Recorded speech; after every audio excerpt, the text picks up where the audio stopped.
Fear of public speaking.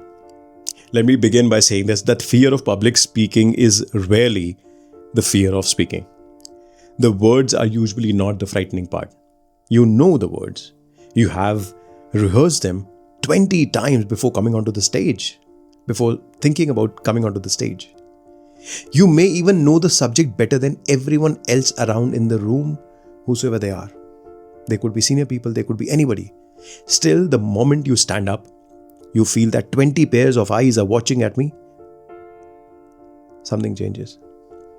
Suddenly your breathing changes. Suddenly your voice also starts to change. And you become conscious of your hands, your movements, your face, your posture, whether you're taking long pauses or whether you're taking too short of a pause. And suddenly you're no longer simply speaking. You're not about speaking at all now. Now you're watching yourself speak. And here something very interesting begins to happen. The moment you start watching yourself through the imagined eyes of audience, the audience is no longer outside you. They have entered your head. And now you're trying to speak and judge yourself at the same very time. How? Tell me how. How can a mind speak freely when another part of my mind is standing behind me and checking every sentence and criticizing me for every sentence, judging me for every sentence? Was I good enough? Did they understand what I was trying to say? Did I sound intelligent? Or do they think I'm stupid? Did I pause too long? Or did they notice that I was nervous? And beneath all of this is a deeper question that you must ask yourself. What would it mean or say about me if they didn't like what they saw? Hypothetically speaking, if they don't like what I say, then what? How does that impact me? What does it say about me? Now stay with that question for a moment. Because perhaps this is where public speaking becomes very, very personal. And that is where the trouble begins. If you believe that a bad presentation is making you a bad speaker, then you've made performance as a part of your identity. If you believe forgetting a sentence means that you're incompetent, then that's a problem. But now every momentary mistake becomes a threat and it shatters the perception of who you think you believe yourself as to be. And when the performance and identity becomes one, when they are fused together, a presentation is no longer a presentation. It becomes a referendum, a validation for your worth. And that, I believe, is a very expensive way to stand on stage.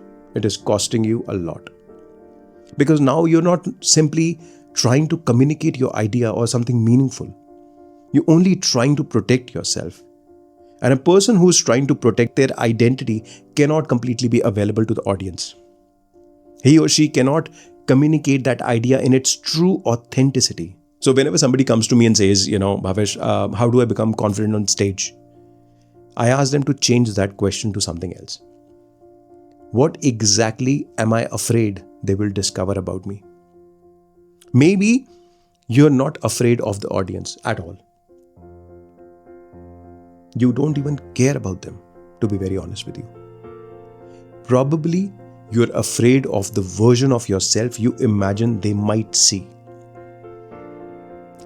A nervous person, an ordinary person, a person who does not have an answer, might not know everything about the subject, a person who can make a mistake, a person who is not as impressive as the identity you have built so far in their eyes. And perhaps this is why the most powerful speakers don't often look like they're trying to be powerful.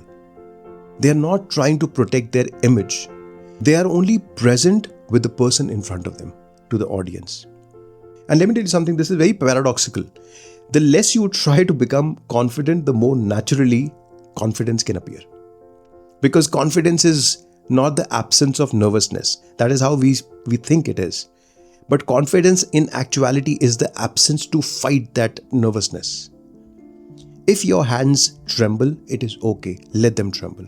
If your heartbeat is faster, no problems.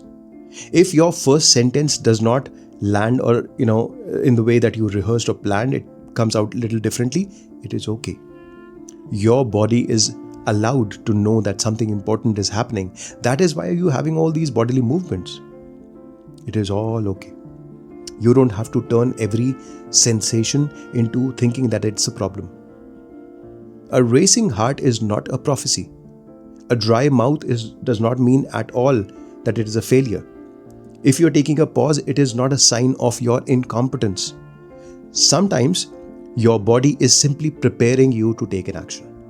That is what this sensation is for.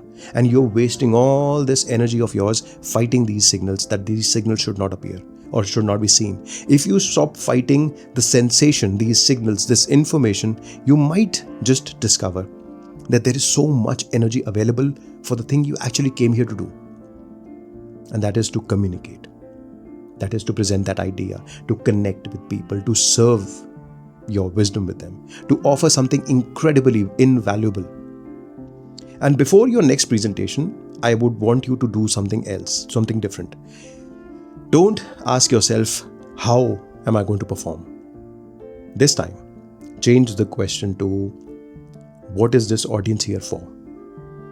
What is the purpose of people sitting in this room? There is a very slight difference here. The first question turns the spotlight onto you.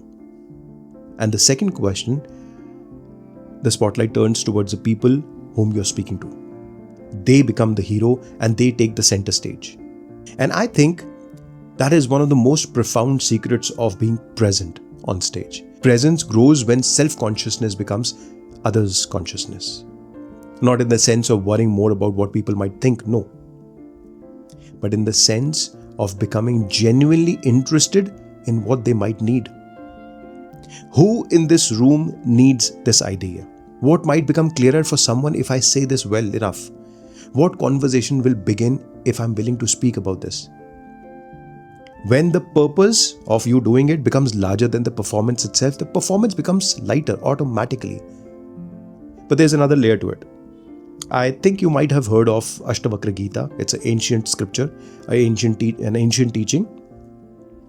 And what it says is that, what you truly are is not limited to the changing experiences that you're observing. You can bring the same inquiry of that knowledge, that wisdom into something so ordinary as a presentation or a performance on stage. There is a body that is nervous.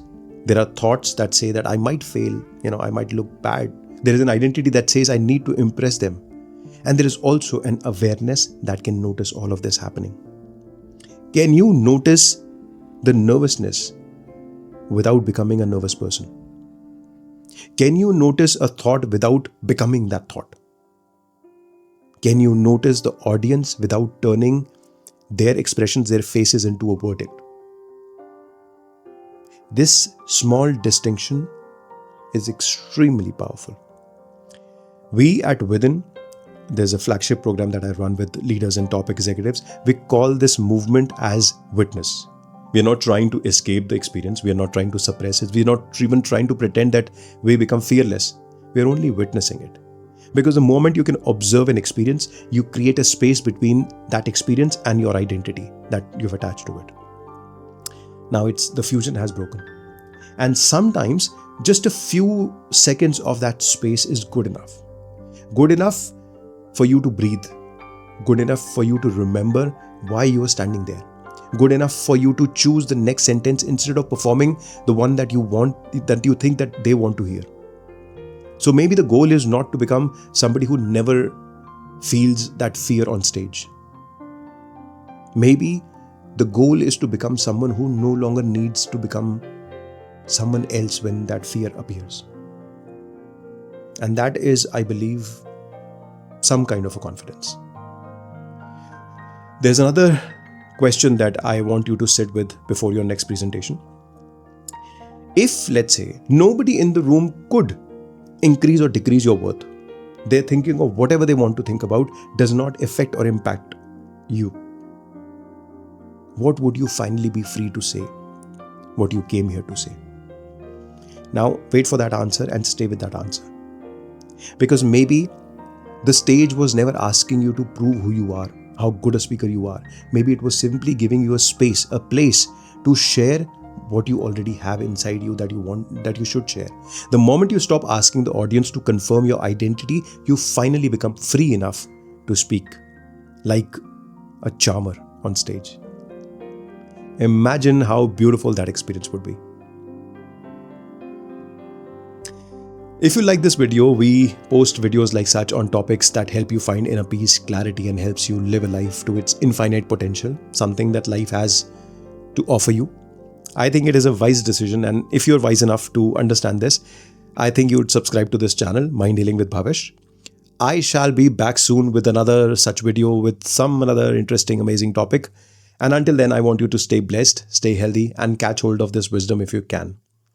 Until the next time, take care. God bless. See you soon.